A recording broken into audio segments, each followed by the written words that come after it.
El Camino de Santiago, primera parte. Santiago de Compostela, ciudad situada en el confín de Europa, donde para el hombre de la Edad Media se acababa la tierra y comenzaba el insondable Atlántico, ha sido y es un lugar de peregrinación venerado por toda la cristiandad.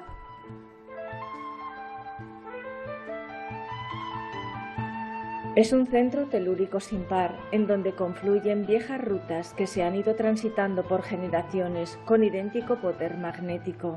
Entre lo externo y lo interno, la magia prevalece a través del tiempo. Desde épocas remotas, 4 grandes rutas tomaban los peregrinos europeos, descritas por Aimé Picot en el Liber Sancti Jacobis o Codex Calixtinus del siglo XII.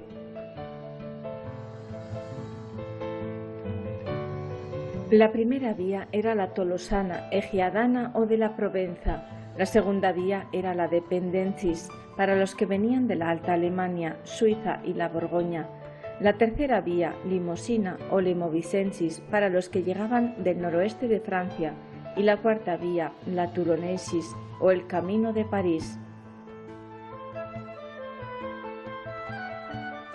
Según narra el Códex, la primera etapa corresponde a 2 posibles itinerarios.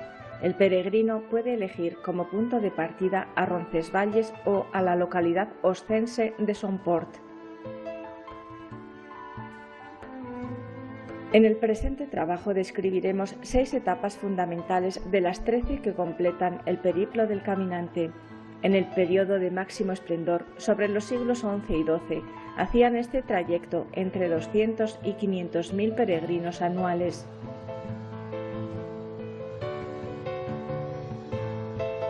Santiago fue decapitado en tiempos de Herodes I por considerarlo mago. Dicen que era el apóstol más parecido a Jesús.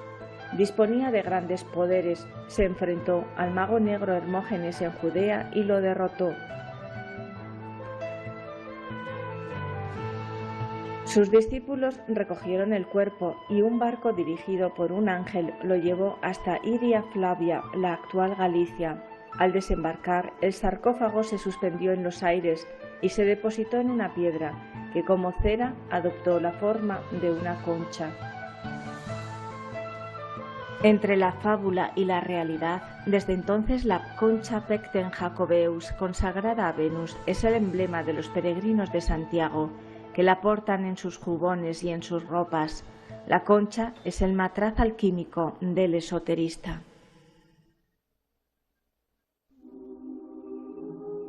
Cuenta la tradición que para transportar al maestro, sus discípulos tomaron a 2 toros bravos que se amansaron al instante.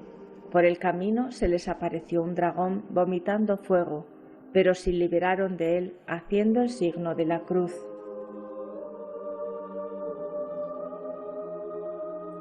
Los discípulos Teodoro y Atanasio pidieron permiso para enterrar al apóstol y 800 años después, Teodomiro, obispo de Padrón, fue informado por el eremita Pelayo de un brillo maravilloso en la colina y tras excavaciones hallaron en el Campus Stellae el sarcófago de mármol con el cuerpo incorrupto del maestro.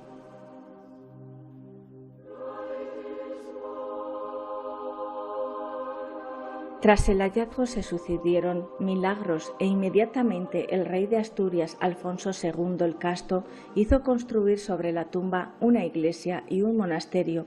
En el año 899, Alfonso III comenzó la reedificación del templo.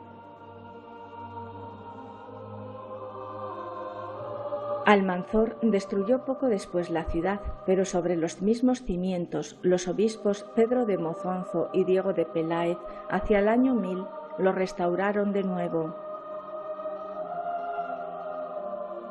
El Hospital de Santa Cristina en Somport alcanzó una fama extraordinaria desde el momento de su fundación, a fines del siglo XI, de tal manera que el Códice Calixtino lo colocaba a la par que los hospitales de Jerusalén y el del Gran San Bernardo.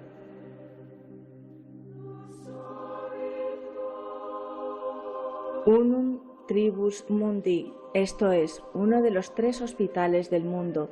Tal es el lema que presidía el altar mayor de la iglesia de Santa Cristina y no era exagerado si se advierte la estratégica situación del hospital, en lo más alto de Somport. Cuando los peregrinos alcanzaban este hospital, se les acogía gratuitamente por tiempo máximo de 3 días y se les ofrecía copiosa comida 3 veces al día. Excelente comienzo para la primera etapa. El origen de la población de Jaca se encuentra en un Canstrun ubicado a orillas del río Aragón. En 1077 comenzó a construirse la catedral. Además, llegó a contar con otras 5 iglesias parroquiales: San Nicolás, San Ginés, Santiago, San Saturnino y San Jaime, y con 2 hospitales, el del Espíritu Santo y el de San Juan. La Catedral de Jaca es uno de los edificios más importantes del románico maduro de la península ibérica. Este detalle de un capitel muestra la labor evangelizadora. Su planta es basilical. Tiene 3 naves con sendos ábsides semicirculares y un amplio pórtico occidental que comparte tripología. Según la crónica de Albeldo, el obispo de Puy-Gotestalco fue el primer peregrino cristiano que pasó por esta ruta hacia Santiago, buscando junto con su comitiva la misericordia del Hijo del Trueno. Sin embargo, como indica otro capitel, la peregrinación era muy anterior al cristianismo. El poder de la música ejecutada por el rey David es una alusión al comienzo de la creación física y espiritual.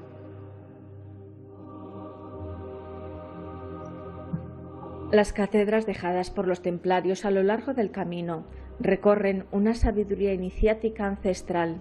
Desde el nacimiento de nuestra raza, el hombre ha tenido que batallar contra sus propios engendros, esculpidos en los frontispicios de las iglesias. Seres humanos y divinos han ido marcando con enigmáticas señas el sendero, como San Roque guía al caminante que es auxiliado por su perro o instinto sexual, con cuya ayuda podrá sanar su herida egoica. Las peregrinaciones se han dado en toda la historia de la humanidad, desde los celtas hasta los romanos.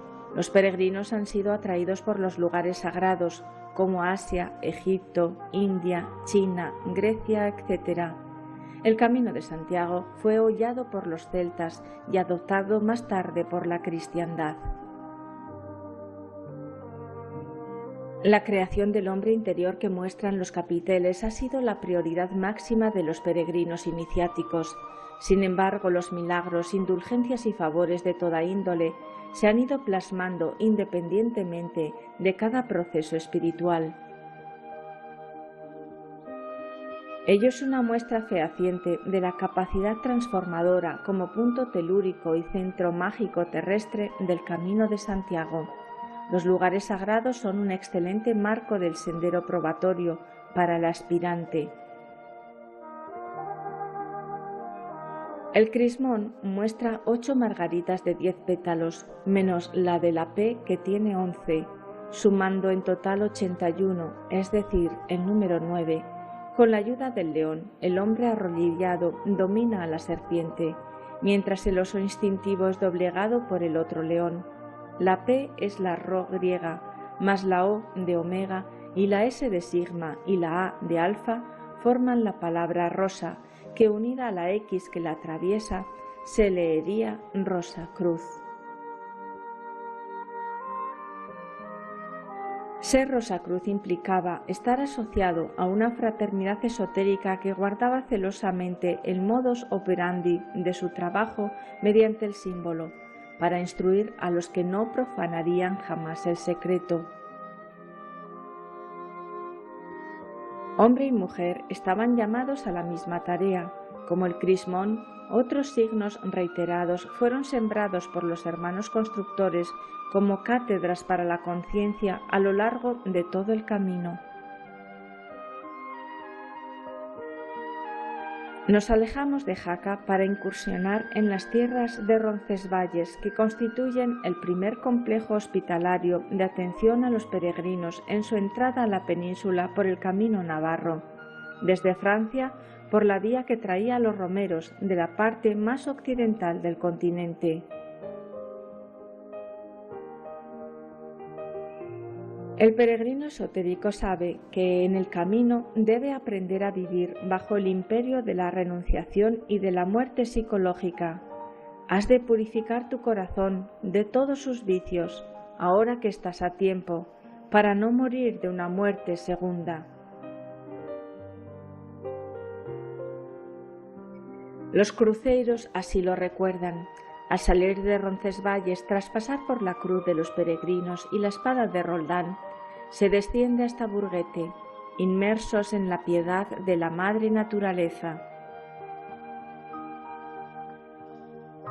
La segunda etapa del Camino de Santiago, según el Codex Calixtinus, se encuentra en Leire, Sangüesa, San Juan de la Peña, Irurtun y Pamplona, todos ellos puntos yax o yac, palabra de procedencia latina y yaca, o vasca, jaquín, que quiere decir saber.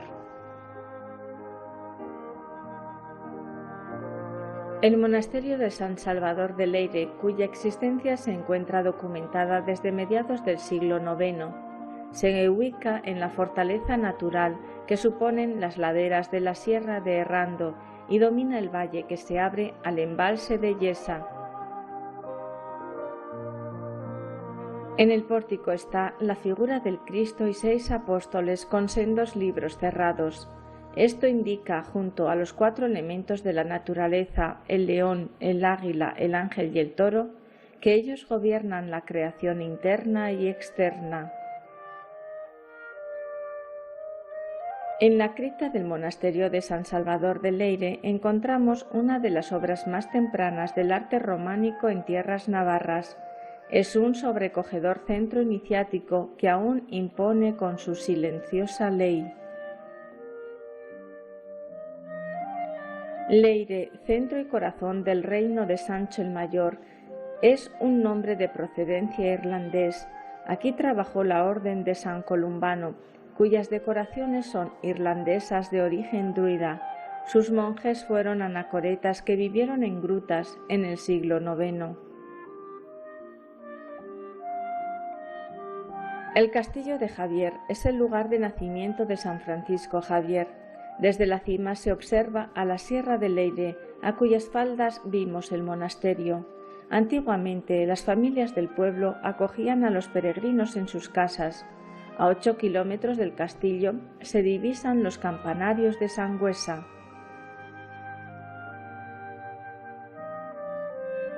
El frontispicio de la iglesia de Santa María de la Real de Sangüesa es un cúmulo de sabiduría e instrucción espiritual. Magistralmente labrado en la piedra, se encuentra en él todo el orden del trabajo alquímico.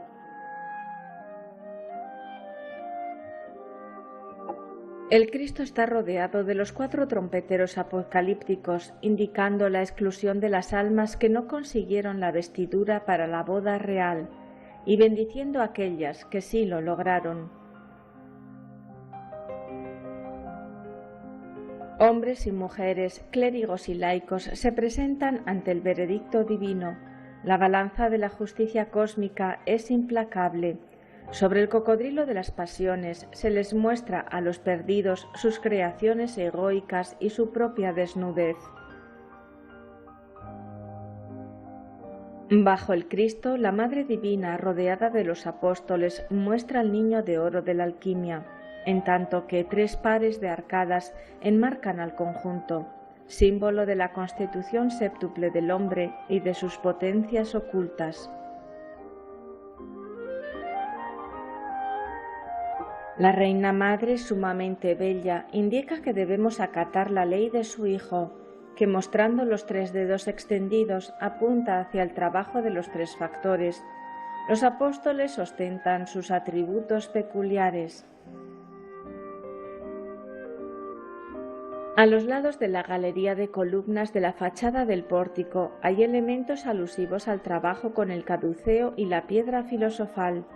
yunque y martillo, hombres y seres fantásticos del agua, fuego, aire y tierra, se baten en lucha titánica. El buey Apis, el árbol de la vida, la lucha de los opuestos, la serpiente tentadora o la destrucción del ego son cátedras alusivas sin las cuales es imposible aspirar al conocimiento o gnosis. San Juan de la Peña, templo iniciático excavado en la roca de las denominadas sierras exteriores pirenaicas al sur de la ciudad de Jaca, fue declarado Monumento Nacional en 1889. En este lugar confluyen de manera excepcional destacados valores naturales, históricos y culturales. Aquí se encuentra el monasterio más importante de Aragón en la Alta Edad Media. Las leyendas más relevantes proceden de la fuente de los benedictinos. Sobrio en sus formas, aparece perfectamente mimetizado con el entorno físico, destacando en su interior el magnífico claustro románico y el panteón real. Los capiteles del claustro están plagados de simbología esotérica y de pasajes bíblicos entremezclados. El Cristo, transformado en pelícano, entrega su sangre redentora al mundo.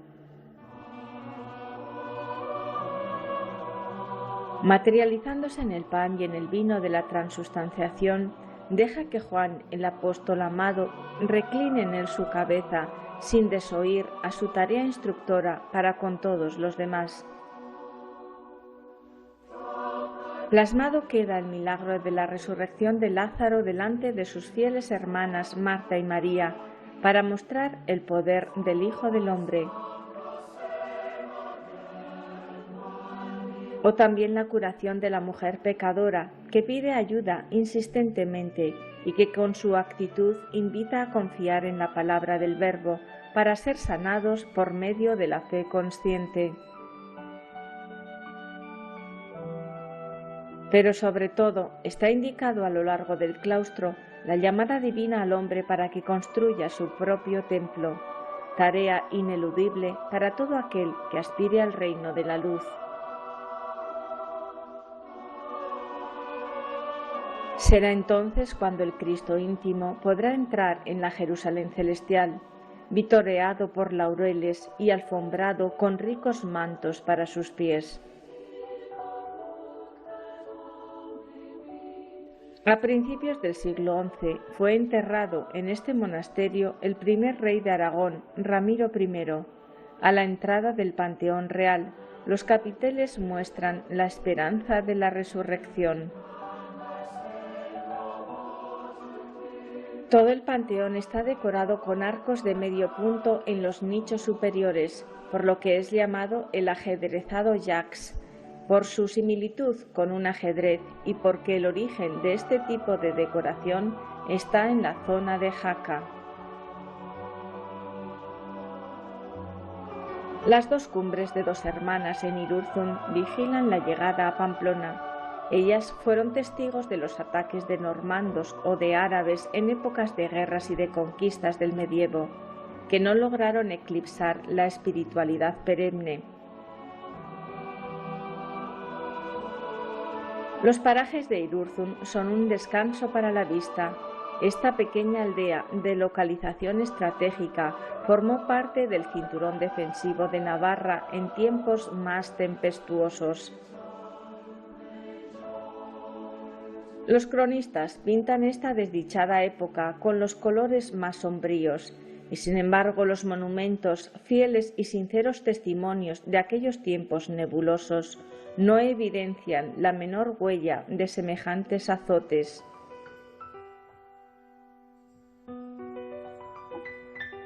Por lo que a pesar de las guerras medievales prevalecía la paz y la expresión de la sabiduría. La piedad yace vencida y la Virgen Astrea, la mayor de los cielos, abandona los países inundados por la sangre de la matanza. Aún quedan las huellas de las piedras. En Pamplona está la puerta de Zumarracarregui y la zona amurallada que custodian las armas de la paz.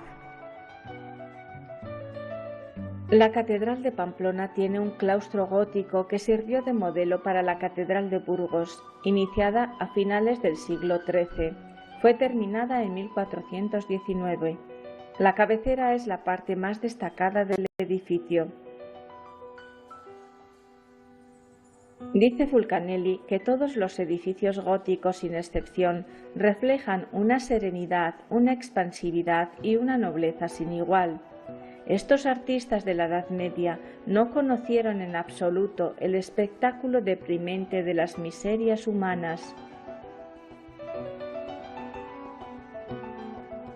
La tercera etapa del camino se centra en la zona de Eunate, Puente la Reina, Iraches y Estrella. Como en toda la ruta, encontraremos hostales y hospitales que, según Améry Picau, eran lugares santos.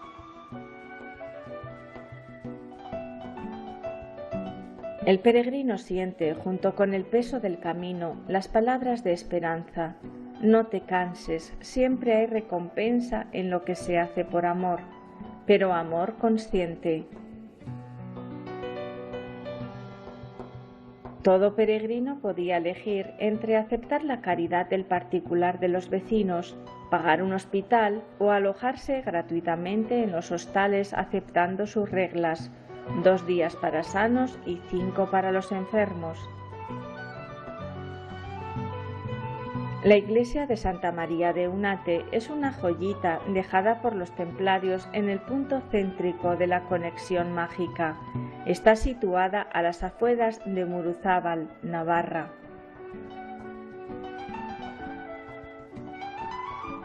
Eunate es una de las más sorprendentes que encontraremos a lo largo del camino. Su estilo es románico y fue construida en el siglo XII. La arquería poligonal que la rodea da origen a su nombre, ya que Eunate significa 100 puertas en euskera.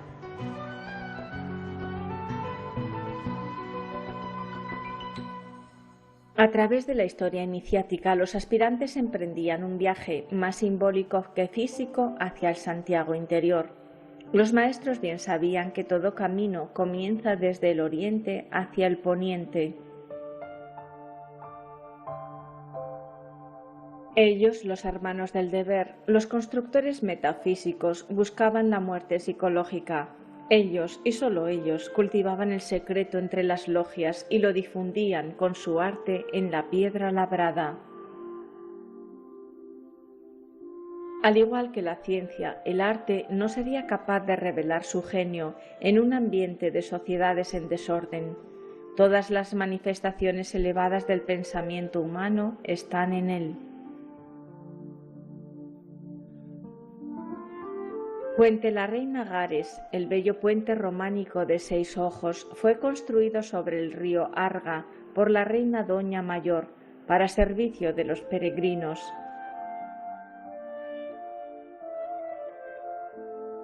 La iglesia del Crucifijo de los siglos XII y XIII es de fundación templaria y debe su nombre a una preciosa talla gótica de influencia germánica.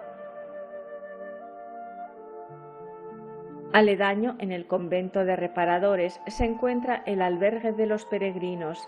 La iglesia de Santiago en la calle Mayor tiene 2 hermosas portadas románicas y en su interior 2 excelentes tallas góticas de Santiago peregrino y de San Bartolomé.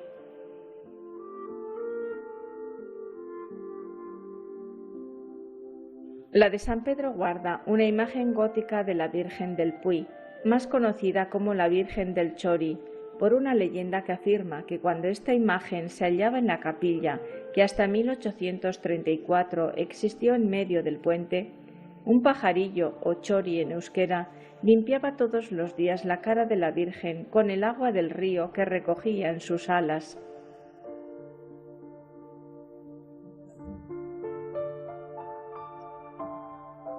Esta simbología preside hacer el llamado al alma sobre las potencias del ser ocultas para el profano. Sabios como Nicolás Flamel lograron pasar inadvertidos bajo el velo del misterio, lavando la cara de su Virgen interior. En Irache, las bodegas físicas del vino unifican el sentido de lo material y de lo espiritual entre el aire lúdico del caminante. Ellas invitan al descanso merecido bajo la protectora sombra del apóstol. El románico expresa el símbolo, el gótico es el arte de la luz del espíritu. Su nombre deriva de argot, que significa lenguaje. Ambos estilos en conjunción son la didáctica del Camino de Santiago.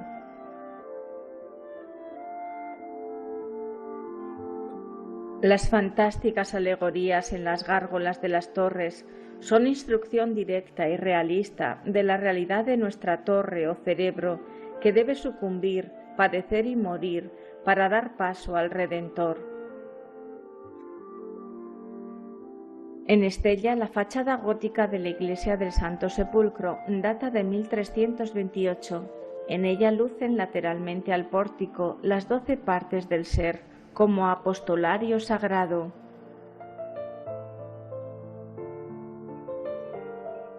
Se dice en arquitectura que los pórticos polibulados reflejan la influencia mudéjar de los talleres itinerantes. Sin embargo, en ellos están plasmados los estratos simbólicos del absoluto. Subir a San Pedro de la Rúa como expiación del pecado es hacer la simbólica ruta del Calvario y encontrar en su seno el amparo de una arquitectura que sublima.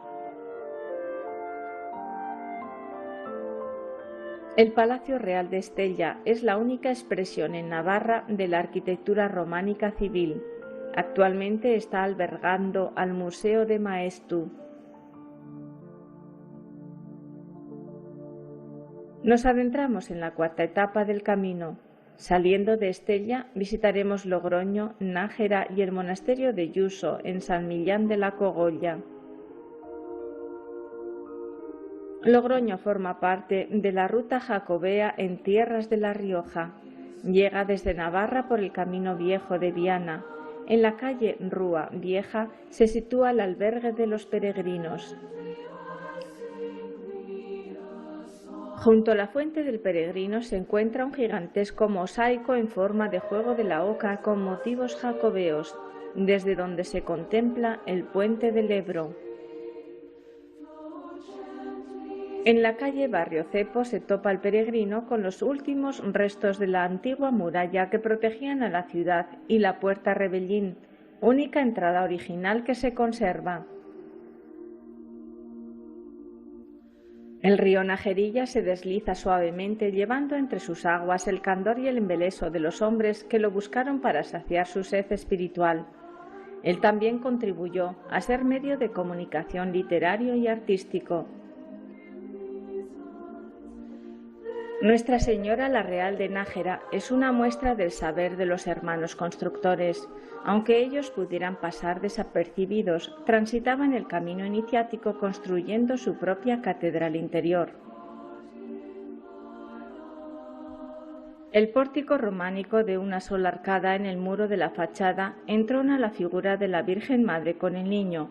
Equipos del Cluny, el Cister y fraternidades como los Hijos del Padre Soubise extendieron el arte románico y gótico por toda Europa. De aquellas fraternidades sabemos que maestros y discípulos compartían su vida física y espiritual.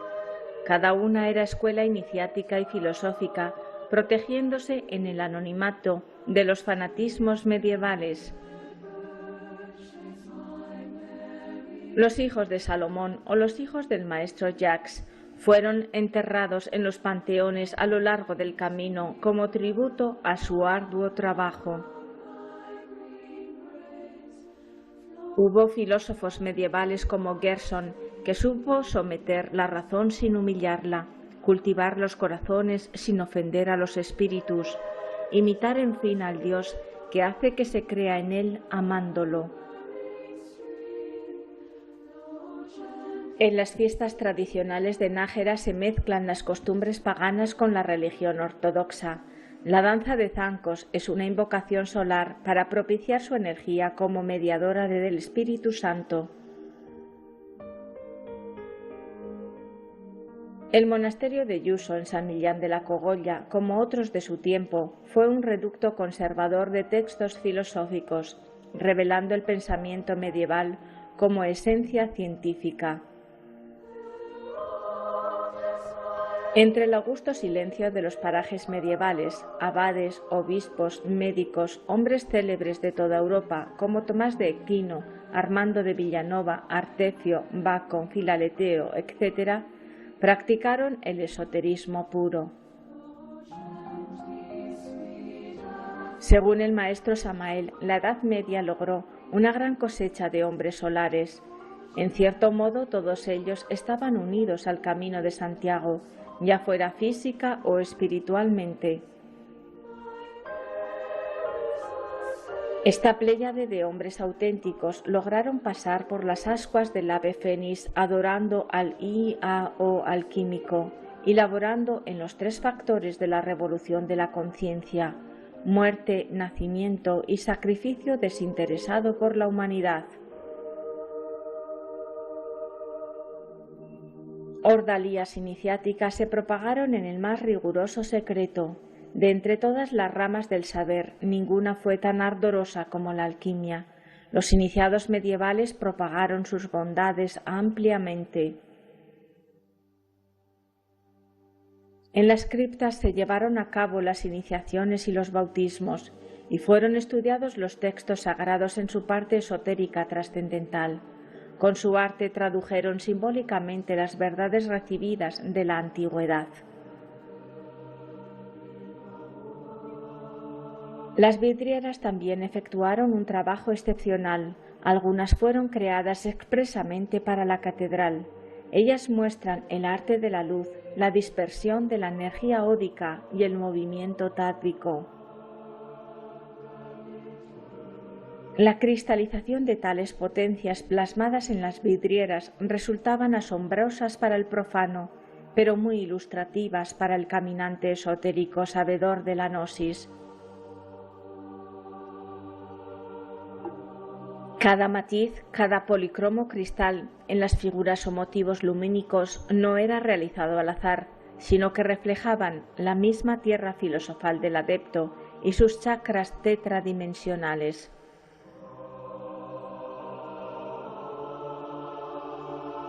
La cristiandad tuvo muy presente la protección de los peregrinos, tanto de las penurias del camino como de los bandidos y ladrones. Hay muchas leyendas en las que el mismo apóstol protege a sus devotos. La quinta etapa está jalonada de monumentos excepcionales. Santo Domingo de la Calzada y Burgos pondrán el broche de oro a la primera parte de este recorrido.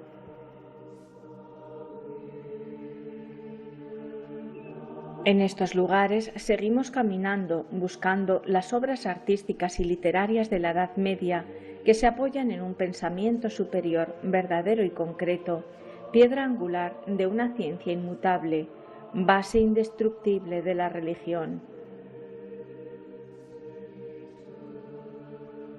Los templarios, con el beneplácito papal, contribuyeron económica y militarmente en la construcción y defensa del Camino de Santiago. Sus marcas en las construcciones lo autentifican. Los caballeros vestían hábitos blancos, los sargentos y escuderos vestían hábitos negros y todos llevaban la cruz roja en sus pectorales. Se asegura que el Santo Grial está custodiado por 12 templarios. Ellos fueron el gran motor impulsor de la cultura del medievo. El coloso medieval no se ha derrumbado de un solo golpe, dice Fulcanelli, con el declinar del siglo XV. En muchos lugares su genio ha sabido resistir aún por largo tiempo. Los castillos templarios fueron construidos con todas las reglas herméticas, esculpían la cruz Tao en las entradas de las habitaciones, tenían 12 torres en alusión astronómica y una perfecta orientación solar.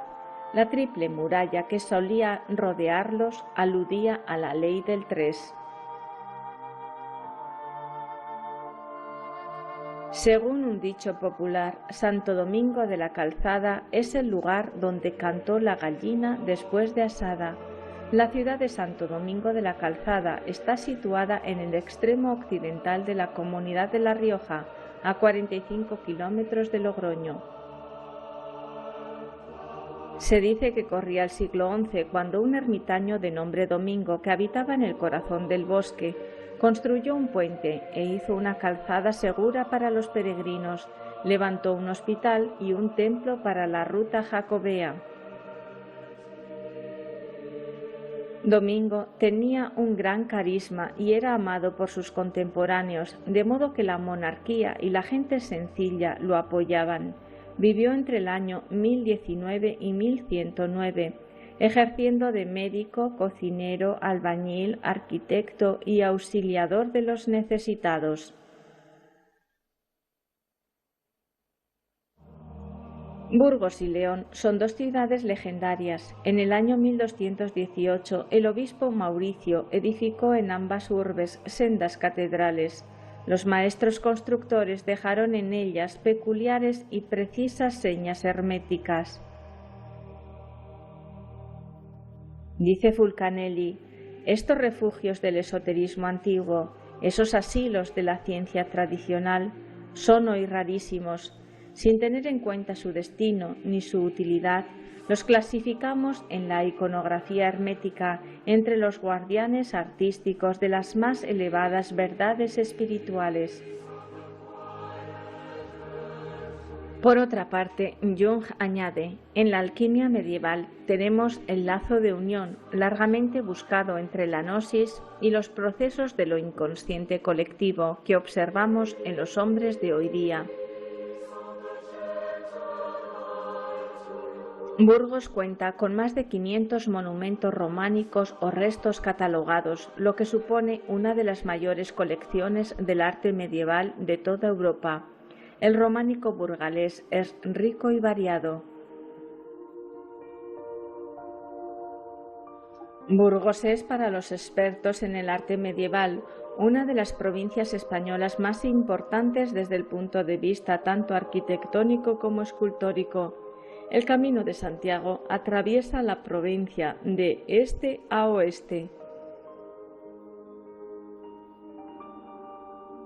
En las tierras de Burgos, junto a infinidad de iglesias parroquiales modestas, llenas de encanto del románico rural, podemos ver grandes y legendarios monasterios que ayudaron a forjar el carácter religioso y guerrero de Castilla.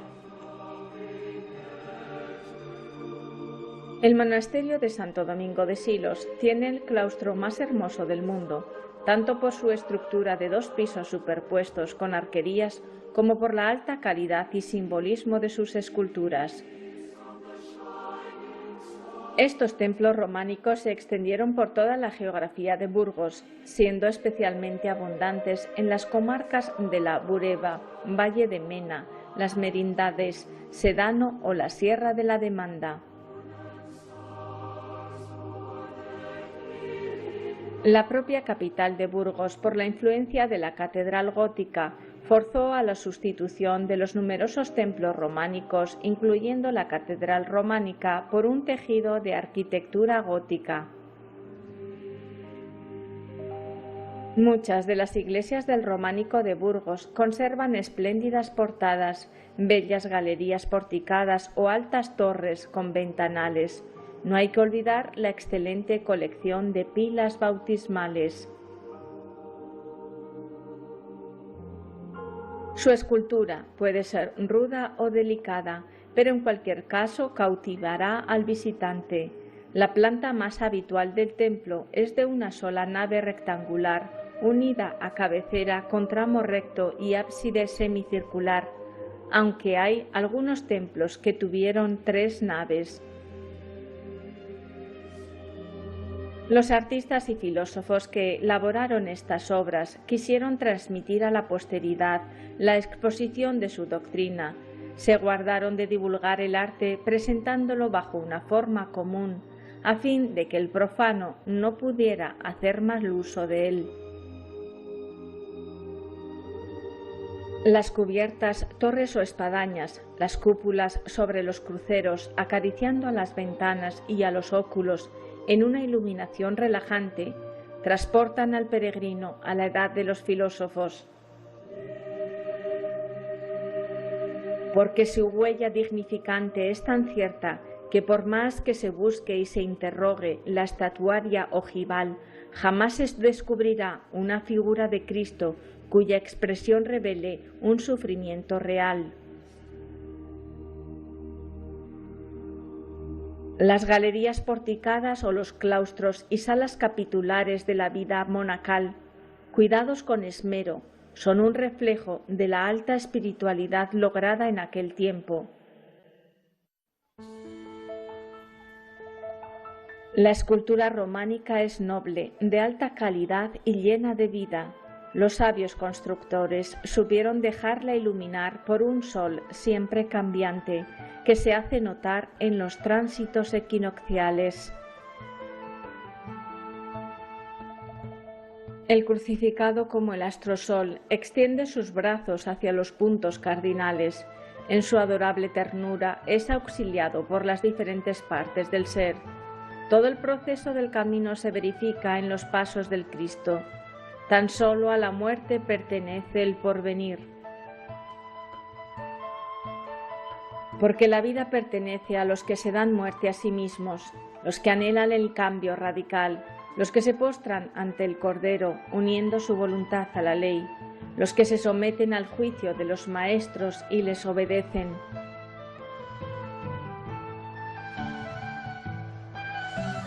Para seguir caminando hacia el Santiago íntimo en busca de sabiduría, que si viene de lo alto primeramente es pura, después pacífica, modesta, benigna, llena de misericordia y de buenos frutos, no juzgadora, no fingida, y el fruto de justicia se siembra en paz, para aquellos que hacen paz.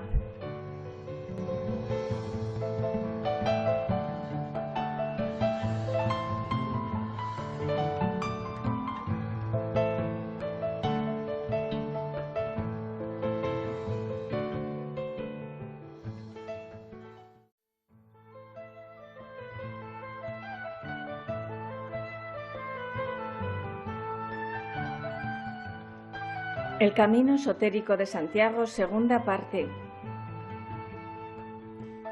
Caminante, no hay camino, se hace camino al andar. Siguiendo en la ruta mágica, llegamos hasta la sexta etapa. El ambiente conmueve nuestras conciencias para capturar el hondo significado del tránsito. Todo se desvanece menos lo eterno. Caminamos hacia la muerte de la 13ª etapa, desde el enclave de Castrojeriz, hacia Boadilla del Camino y Bromista, sexta fase del caminante esotérico, y con ánimo renovado decimos como el poeta: feliz aquel a quien se le asigna este lugar por exilio.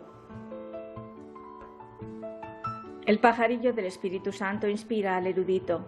Castrojeriz fue un castro visigodo, o quizás también romano. Dicen que fue fundado por Julio César. En su castillo se desarrollaron importantes batallas entre cristianos y moros. Limita con Palencia. Su casco antiguo, situado a la falda de la montaña, configura un trazado largo de casi 1 kilómetro de longitud, por donde discurre el Camino de Santiago. En él se situaron monumentos, iglesias, conventos y hospitales, hoy derruidos. Hay restos del Hospital de San Antón, con arcos ojivales, que fue un enclave interesante, pues según cuentan, aquí los peregrinos se curaban del fuego o mal de San Antón. En el barrio de la Colegiata de Santa María del Manzano se encuentra este templo construido entre los siglos IX y XIII, en cuyo interior se guarda la patrona de Castrojeriz, la Virgen del Manzano. La Virgen del Manzano es una hermosa talla gótica en piedra policromada que fue cantada por Alfonso X el Sabio, por uno de sus milagros en las cantigas. Posee el templo además sendos retablos de estilo barroco rococó, con un Santiago peregrino y algunas pinturas de Mengs. Tímidamente ubicada se encuentra tallada la figura de la muerte mística, como un deber tácito que se imprime en el alma del peregrino, entre el convento de San Francisco, la iglesia de Santo Domingo y el casco viejo. La noche cubre con su manto los tesoros que humildemente protege Castrojeriz en el museo parroquial, con piezas de orfebrería, ornamentos, valiosas tallas y tapices del siglo XIV de Rubens. Para percibir el sol de la medianoche, en este enclave y sobre los viejos restos se ha construido un nuevo refugio para los peregrinos. El alma estudia mientras el cuerpo reposa.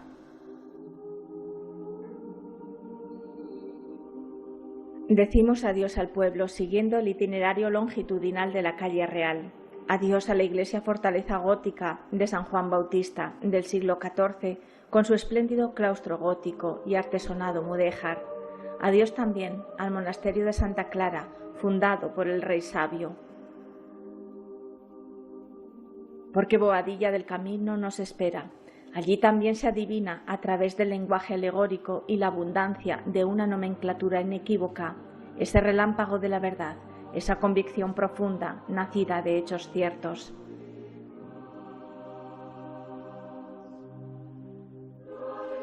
Junto a la iglesia se encuentra su famoso rollo o picota jurisdiccional de finales del siglo XV, con una altura que supera los 7 metros. Este tipo de monumentos, muy comunes al final de la Edad Media, se utilizaban para impartir la justicia pública.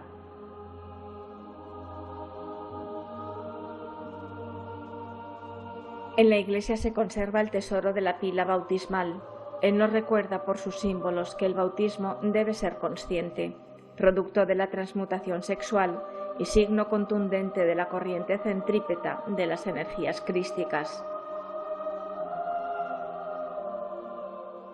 Proseguimos caminando en esta convicción, con espíritu sano, siguiendo la vía simple y recta de la verdad, que es la única capaz de conducir a los grandes descubrimientos. Fromista fue un emplazamiento romano y también árabe. De ellos solo quedan algunas ruinas. La iglesia de San Martín de Fromista es cluniacense, de 1118. Su perfección y equilibrio en arquitectura y ornamentación ha sido clasificada como arquetipo de la organización románica del siglo XI.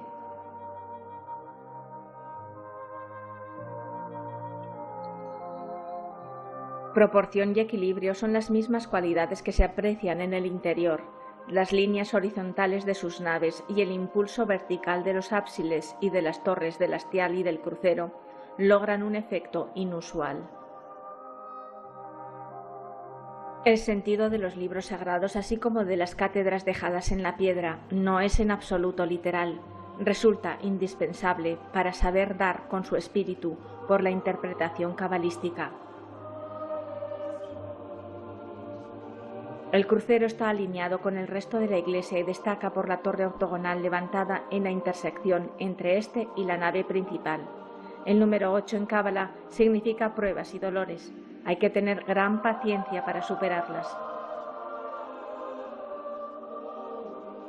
Las portadas sobresalen del muro y se cubren con tejaroz soportado por canecillos. Estos canecillos se colocaron sosteniendo cornisas y están tallados con cabezas de animales, motivos vegetales y con bustos o personajes humanos en actitudes diversas. La cábala hermética se hace explicar por un hombrecillo en cueros vivos, sentado en una piedra, figura expresiva de la verdad y simple y sin vestiduras, sentada en la piedra natural de los filósofos. Si la conocierais, podríais comunicaros y discurrir sobre vuestros pensamientos con las bestias y las bestias con vos de los suyos, ya que es el lenguaje mismo de la naturaleza.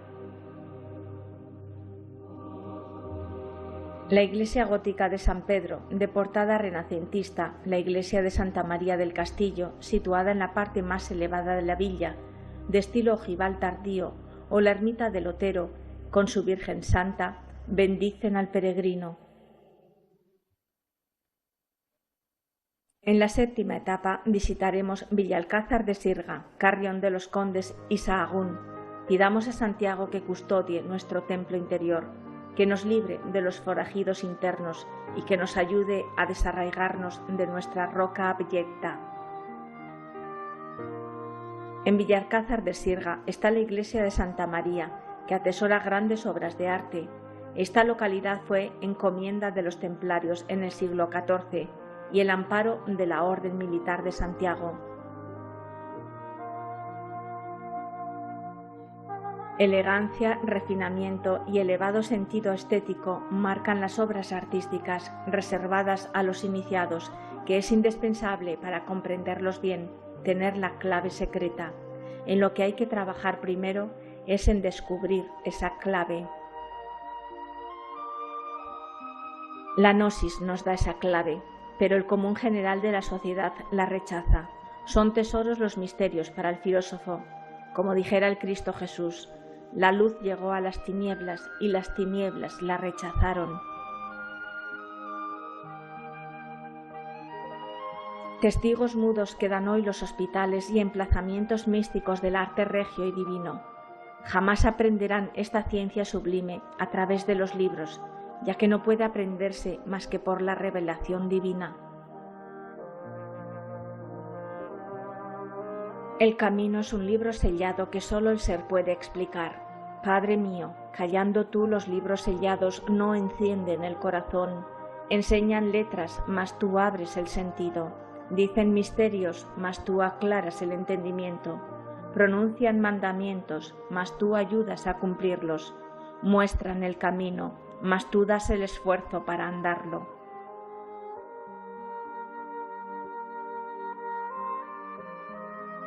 De Villalcázar llegamos a Carrión de los Condes, ciudad en que podemos visitar el monasterio de San Zoilo, que cuenta con una magnífica portada románica, la parroquia de Santa María del Camino y la iglesia de Santiago, que son una de las obras más sobresalientes del final de románico en la península. La séptima etapa acaba en la población de Sahagún, ciudad fundada según la leyenda por Carlomagno y famosa por su arquitectura de barro. De las al menos 9 iglesias con las que llegó a contar, se han conservado 3 de considerable importancia. El origen de la población de Sahagún, situada en la orilla oriental del río Cea y en el extremo occidental de la tierra de Campos, se remonta al siglo IX. Está sobre el lugar en que fueron enterrados Facundo y Primitivo, 2 mártires hispano-cristianos del siglo IV. La iglesia de San Tirso, la de San Lorenzo y el santuario de la Peregrina fueron depositarios del culto de estos mártires, que en la segunda mitad del siglo IX se revitalizó con la fundación de un monasterio bajo el patronazgo de la monarquía asturiana. Una leyenda integrada en el Codex Calixtinus convierte a Carlomagno en el responsable de la creación de Sahagún. Junto al monasterio se desarrolló un núcleo urbano con habitantes de muy heterogénea procedencia. En 1085 la población recibió un fuero que regulaba sus relaciones con la institución monástica a la que estaba sometida, hasta que surgió un levantamiento de la población contra el poder del abad. Según el libro V del Codex Calixtinus, en 1130, superado este turbulento periodo, alcanzó la prosperidad. En el siglo XIII, nuevos disturbios urbanos fracasaron gracias a la mediación del rey Alfonso X el Sabio. Su declinar corresponde a este periodo.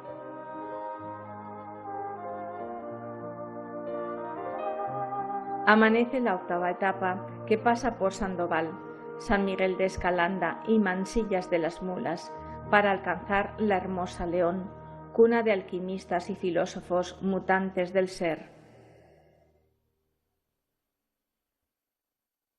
El cruceiro se alza sobre los 3 escalones simbólicos. Padre, Hijo y Espíritu Santo recuerdan al peregrino su trabajo en la gran obra. Hacia la solución de este problema convergen los esfuerzos de todos los hijos de Hermes. También el Hostal de San Marcos de León, joya del plateresco, es presidido por el santo símbolo. Fue un hospital de peregrinos en el siglo XII. Fue cárcel que retuvo a Francisco de Quevedo. Tiene un magnífico claustro renacentista y barroco y una iglesia con planta de cruz latina y 3 bóvedas estrelladas.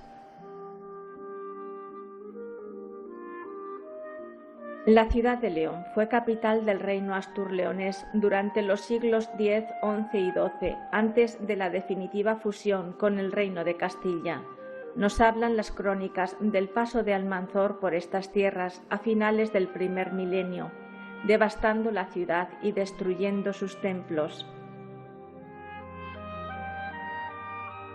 La catedral es un compendio de sabiduría en piedra. En el año 916, el rey Ordoño II, como agradecimiento por la victoria contra los árabes, cedió su palacio real para erigir el primer templo catedralicio. En sus cimientos aún conserva restos romanos. 1.800 metros cuadrados de vidrieras lucen en el templo. Asegura Nicolás Flamel que aquí recibió la iniciación por la vía del maestro Scanches. La humildad de los afortunados beneficiarios del tesoro hermético hacían voto de respetar durante toda su vida entera. En la novena etapa sentiremos el alma vieja de Astorga y de Rabanal del Camino, que nos invitan a cultivar las virtudes del filósofo y alquimista. La paciencia es la escalera de los filósofos y la humildad la puerta de su jardín. Las montañas de Astorga invitan a la reflexión del eremita. Dulce es la vida si se la sigue bien, ya sea en primavera o en invierno, bajo blanca nieve o ramas verdes. Así, aquí todos tienen su sitio, tanto los viejos como los jóvenes. En Astorga, junto a Teleno, la montaña sagrada de los Astures, se levantó la Austúrica Augusta Romana, capital del convento jurídico de los Astures, a la que Plinio denominó Urs Magnifica. Situada junto a los ríos Tuerto y Jerga, era atravesada por múltiples vías romanas que la unían con Lugo, Zaragoza, Zamora, Salamanca y Mérida. Astorga era un punto vital en la Vía de la Plata, así como un centro estratégico para la eficaz explotación de las minas de oro. En la actualidad, con más de 14.000 habitantes, es cabeza de partido judicial. Entre sus monumentos destacan las murallas medievales, la catedral, el palacio episcopal, las iglesias románicas de San Julián y de San Bartolomé y las góticas de Santa Marta y de San Francisco. Astorga propició la plena romanización del territorio y más adelante su pronta evangelización. De ello nos da cuenta la carta sinodial escrita por San Cipriano de Cartago.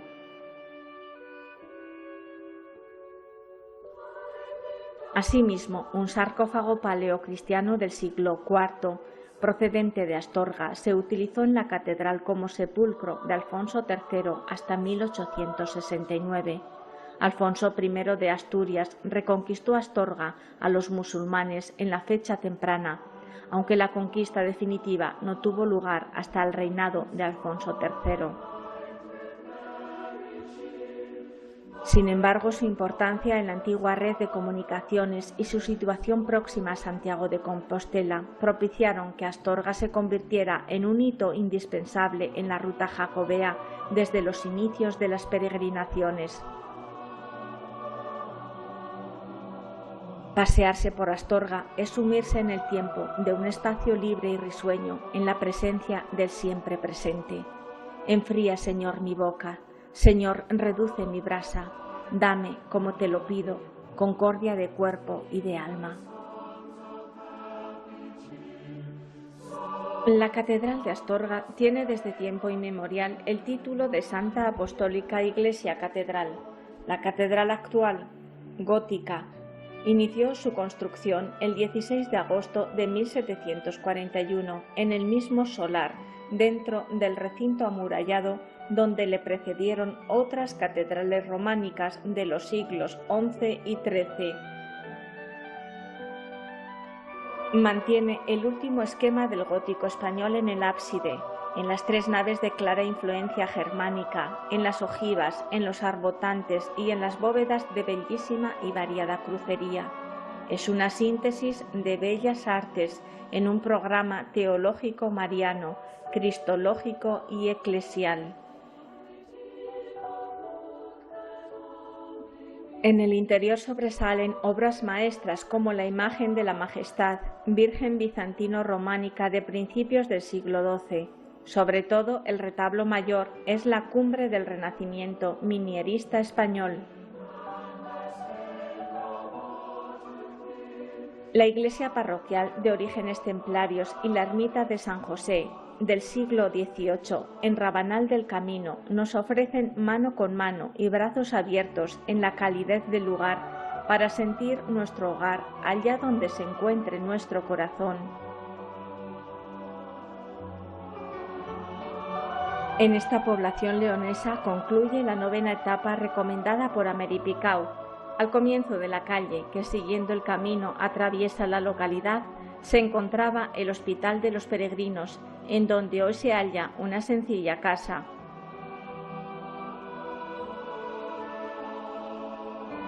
La décima etapa surca a través de las tierras de Ponferrada, Monteirago, Carabelos y Villafranca del Bierzo. El peregrino sigue en la búsqueda del templar su mercurio, hacerlo dúctil, demasiado alejado aún de la perfección. Viejas estampas representan al mercurio hermético bajo la imagen de un peregrino que asciende por un sendero abrupto y rocoso, en un paraje de peñas y de grutas, que se apoya con una mano en su bastón y con la otra sostiene un escudo en el que figuran el sol y las estrellas. El castillo es obra de una reconstrucción de los templarios. Fue una pequeña fortaleza romana destruida por los godos.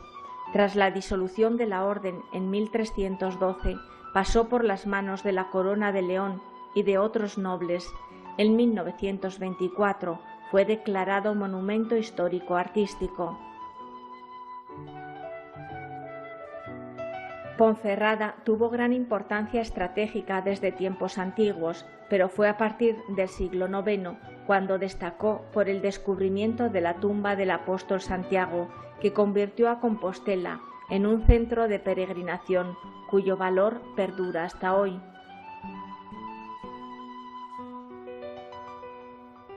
En el siglo XI, el obispo de Astorga ordenó la construcción de un puente para dar servicio a los peregrinos. Este puente fue reforzado con hierro y por ello se le llamó Ponferrada.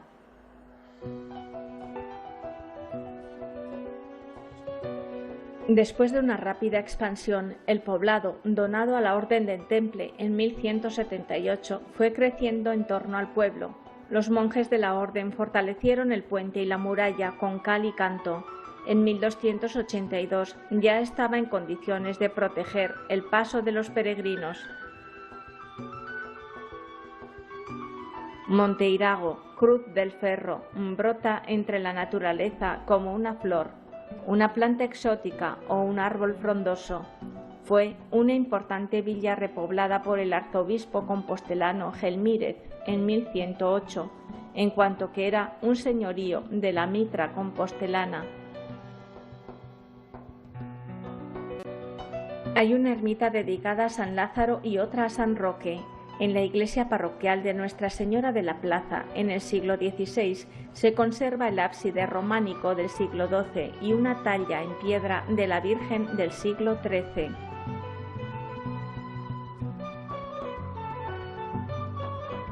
Podemos visitar el santuario de la Quinta Angustia del siglo XVIII y un hospital de peregrinos de los 4 que existieron. Al sur de Carabelos se encuentra el monasterio de Carracedo, edificado en el 990, que alcanzó su máximo esplendor a finales del siglo XII, cuando adoptó la reforma cisterciense. quedan en él interesantes restos románicos. La vara del peregrino debe ser siempre presidida por la cruz. Filaleteo nos asegura que ella es siempre nuestra guía. Ella será quien se enfrente al dragón, imagen y símbolo del cuerpo primitivo y volátil del Mercurio. El dragón custodiando el castillo del ser es el verdadero y único elemento sobre el que se debe trabajar al principio y que a menudo se encuentra clasificado entre los cuerpos rechazados como impropios o extraños a la obra. Hay que hollar los recovecos del camino interior. Los adeptos han usado del procedimiento del temor al dragón mercurial y se han servido de él para apartar a los profanos y ocultarles la entrada secreta de su jardín. Villafranca del Bierzo aparece en 1120 en un documento de concesión a la abadía de Cluny de la iglesia de San Nicolás de Burbia. Es uno de los enclaves más antiguos de la ruta jacobea, probablemente descendiente de un asentamiento prerromano. La iglesia surgió como refugio de peregrinos en el siglo IX, pero fue a partir de 1072 cuando Alfonso VI puso el hospital en manos de los monjes de la abadía de Saint-Gerax de Aurillac, cuando alcanzó su máximo esplendor. Al amparo celeste y con las nubes de escolta, la ermita levanta los corazones de los peregrinos. El paso del tiempo ha despojado de lo efímero al esqueleto. Así se ruega al cielo para que prevalezca inmutable su presencia. Nuestro gozo, reflejo y espejo del macrocosmos, no es pues más que una parcela del caos primordial, destinado por la voluntad divina a la renovación elemental de los tres reinos. La 11ª etapa pasa por Cebreiro y Triacastela. El arcano número 11 de la Cábala es el de la persuasión. El peregrino pide a la Madre Divina que subyugue al león y se transforme en el fuego devorador del pecado del mundo. De esta manera, la fuerza es fuerte contra toda fuerza, para tener continuidad en los propósitos. Gozoso en la esperanza, sufrido en la tribulación, sé constante en la oración.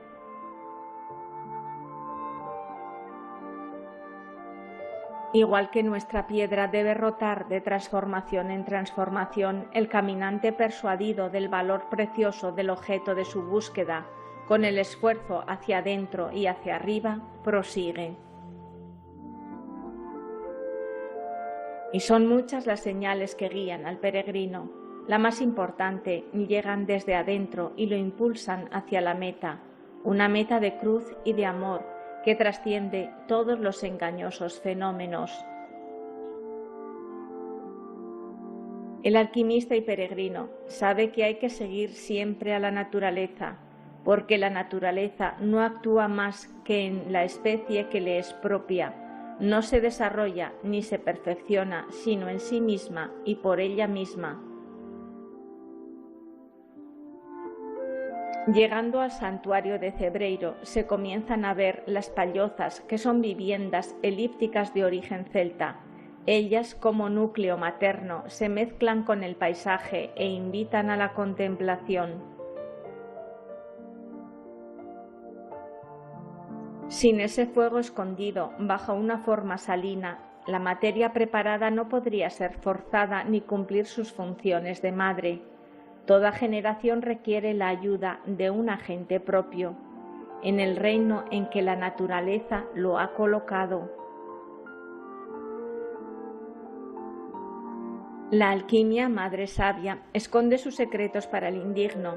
El caminante va hacia Santiago, su patrón alquímico, para que le ayude a desvelar el misterio de la naturaleza. En Cebreiro está la iglesia de Santa María, es de estructura prerromana de los siglos IX y XI. La pila bautismal se remonta a la época de su fundación. Se guarda en ella la talla románica del siglo XII de Santa María la Real, así como el cáliz del famoso milagro del Cebreiro. El milagro dice que en el siglo XIV un vecino del pueblo de Barsa Mayor subió a oír misa al Cebreiro en un día de copiosa nevada. El fraile, que era de poca fe, no apreció el sacrificio del labriego, pero en el momento de la consagración la hostia se convirtió en carne y el vino en sangre. Cebreiro es uno de los enclaves más antiguos de la ruta jacobea. Se nota la influencia del arte asturiano. Se trata de uno de los lugares más famosos del camino. Surgió como refugio de peregrinos en el siglo IX. A partir del año 1072, Alfonso VI puso el hospital en manos de los monjes de la abadía de Saint Gerard de Aurillac. La abadía fue posteriormente anexionada al Cluny en 1487. Pasó a depender de los benedictinos de Valladolid hasta su expulsión en 1854, consecuencia de la desamortización. Los restos del primitivo hospital se han convertido en un acogedor mesón en cuyos balcones se aprecia el marco natural de las montañas acariciadas por las brumas.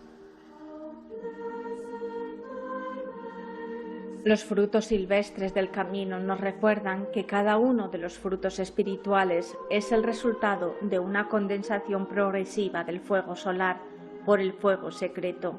Verbo encarnado, espíritu celeste, corporeizado en todas las cosas de este mundo. En el siglo IX, el conde Gatón fundó aquí el monasterio de San Pedro y San Pablo. Tuvo varios hospitales, entre ellos el de San Pedro y una cárcel para los peregrinos. De la antigua iglesia románica queda el ábside, el resto del edificio es del siglo XVIII.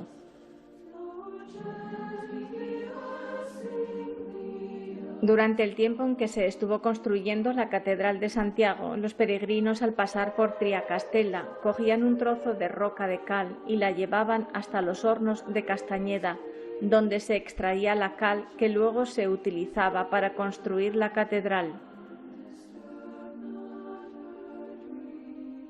El alquimista, en su paciente trabajo, guiado por la analogía de la naturaleza, realiza en pequeño con sus débiles medios y en un ámbito restringido lo que Dios hizo en grande en el universo.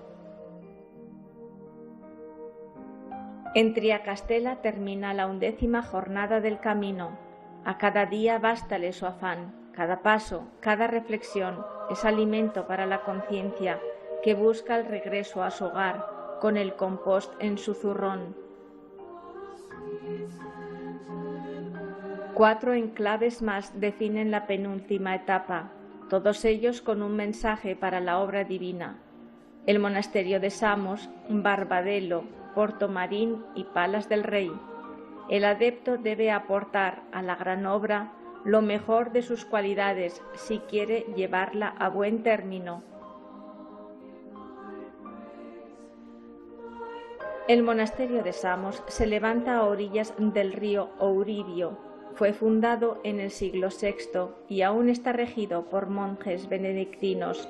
Su nombre deriva de la palabra sueva samanos, que significa lugar donde viven religiosos en comunidad. Desde el año 960 al menos, la comunidad de Samos vivió bajo la regla de San Benito. De las construcciones medievales únicamente se conserva una puerta de la antigua iglesia. En el siglo XIII había en este monasterio unos monjes encargados de atender a los peregrinos. Algunos particulares expresaron con sus donaciones el deseo de que una parte de ellas sirviera para su cuidado. Durante 3 días los peregrinos podían comer en el refectorio del monasterio la misma ración que se asignaba a los monjes. pero cuando los peregrinos eran sacerdotes o personajes de cierta categoría, también se les daba cama. El resto de los romeros, para su alojamiento, se refugiaban en una casa que el monasterio tenía preparada para tal fin en el pueblo de Samos. Adaptarse a las circunstancias está en el régimen de nuestra piedra. Pruebas y purificaciones constantes así lo demandan. Piedra filosofal significa, según la lengua sagrada, piedra que lleva el signo del sol. La asignatura solar debe darse con la predisposición del alma. Forjando el ánimo, llegamos a Barbadelo. Este pueblo ya existía en el último cuarto del siglo X.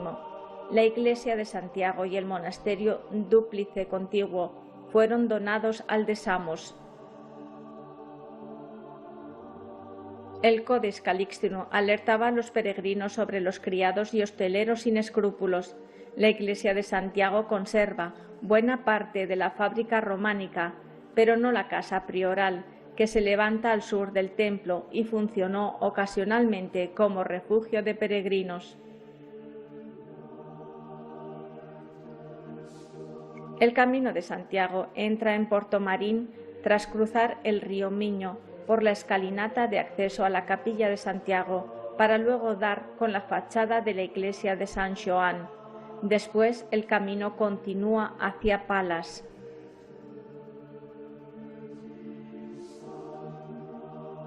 En este tramo el peregrino podrá disfrutar de uno de los sitios más bellos de la ruta jacobea, que en este municipio abarca un total de 13.500 metros de recorrido. Hay que transitar por el casco urbano y sus monumentos histórico-artísticos más señeros, sobre todo las iglesias de San Xoán y San Pedro. Parte de la villa de Portomarín transcurre por los caminos que bordean el río Ferreira y se puede contemplar diversos molinos y puentes. Palas del Rey está asentada en una zona de numerosos yacimientos de la cultura castreña. Se ha pretendido remontar sus orígenes a la época visigoda. Su nombre parece que proviene de Palatium Regis, es decir, Palacio del Rey.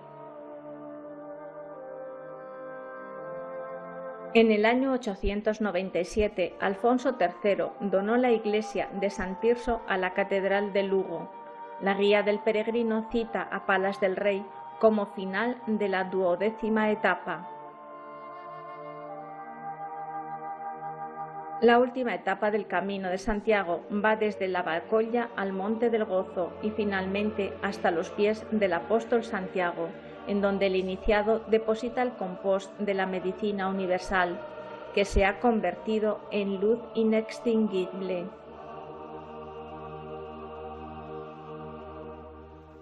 En la 13ª y última etapa, el iniciado ha logrado superar el cansancio, el dolor y la muerte psicológica, y se presenta lleno de gozo ante la divinidad.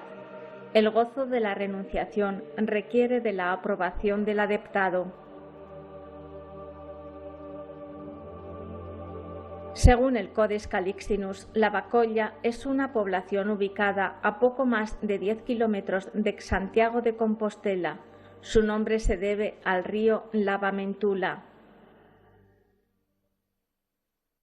A estas alturas del camino, la piedra ha de ser como el producto lumínico de esas lámparas perpetuas que algunos autores han señalado que han sido encontradas en algunas sepulturas antiguas.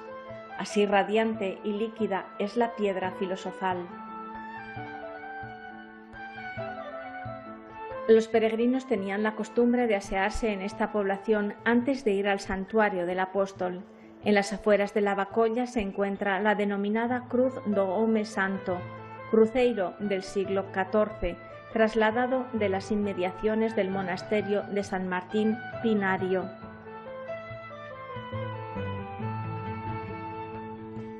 Es la colina más alta de la población de San Marcos. Desde aquí se observa por primera vez la gran urbe de Compostela. En 1105, el arzobispo Galmírez ordenó construir una capilla dedicada a la Santa Cruz, en donde hoy está la ermita de San Marcos.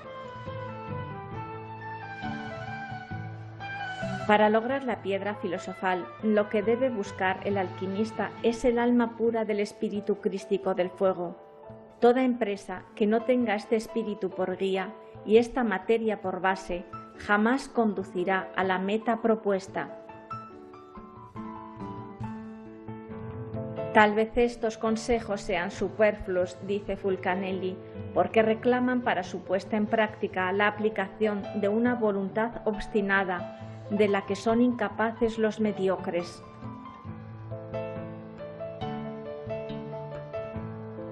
La entrada en Santiago produce regocijo en el alma. Compostela o Campus Stellae, de la raíz del latín compost, significa tener, y Stellae, la estrella. Es la identificación de nuestra estrella interior con el Cristo. El iniciado al fin logra el sello de Salomón, la unidad logóica del Padre, del Hijo y del Espíritu Santo, el Padre como verdad, el Hijo como amor y el Espíritu Santo como castidad.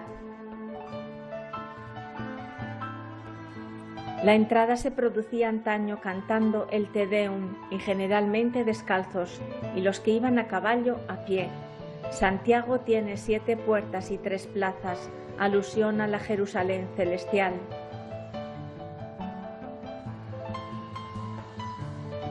La iglesia románica de formas barrocas, la fachada sur, llamada de platería, muestra la tentación con el árbol del Edén, alojando en él a la serpiente tentadora. En el ángulo izquierdo está la Magdalena penitente, mostrando entre sus piernas el fruto de su dolor, la calavera de la muerte psicológica. Ella sabe que todos nuestros lavados son ígneos, que todas nuestras purificaciones se hacen en el fuego, por el fuego y con el fuego. El rey David, con su arpa, alude al Verbo. El Cristo resurrecto tiene las piernas en forma de ángulo de 36 grados. Toda la numerología de la construcción de la Catedral del Alma se basa en el 9 de la 9ª esfera.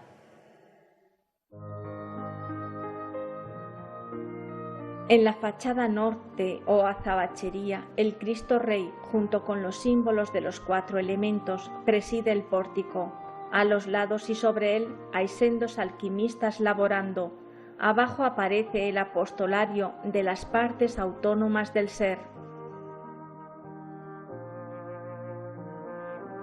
Coronan la obra 3 aureolas de ancianos y ángeles portando símbolos alquímicos. La estrella terrestre, antorcha oculta de nuestra natividad, será la marca probatoria de la feliz unión del cielo y de la tierra.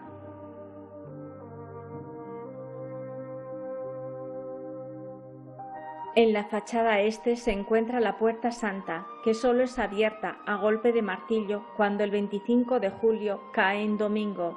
Entonces se celebra el año jacobeo.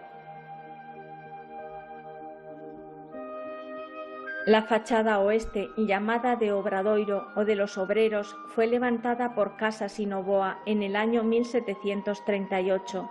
Hay un retablo con 2 torres de 70 metros cada una. Reyes y reinas muestran el Apocalipsis. En la doble escalinata del pórtico principal hay 33 peldaños en cada una y 4 guardianas estatuas de los siglos XVI y XVII que aluden a las cartas del tarot números 7, 8, 17 y 22, que sumados entre sí nos dan 54, otra vez el número 9. De los 2 guerreros que simbolizan a los arcanos 7 y 8, uno sostiene el escudo de la doctrina gnóstica y blande la espada de la voluntad. El otro se muestra fatigado, aludiendo así al rigor de las pruebas de Job.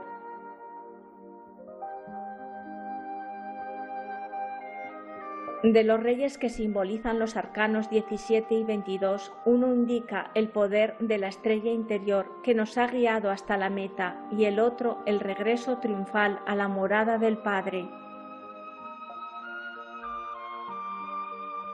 En el pórtico sobresale en el centro el árbol de Yeset o árbol de la vida, con las 33 cámaras abiertas que representan a las 7 iglesias de la columna vertebral en actividad. La costumbre popular es la de introducir la mano derecha sobre sus ramajes, al tiempo que se hace una súplica al apóstol. En la copa del árbol santo está la tríada divina. 4 estatuas columnas guardan la inscripción Misit me Dominus, o el Señor me ha enviado.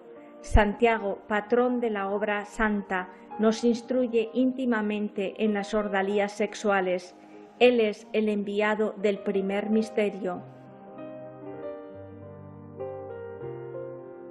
El Cristo en el tímpano coloca sus brazos y sus piernas nuevamente en ángulo de 36 grados.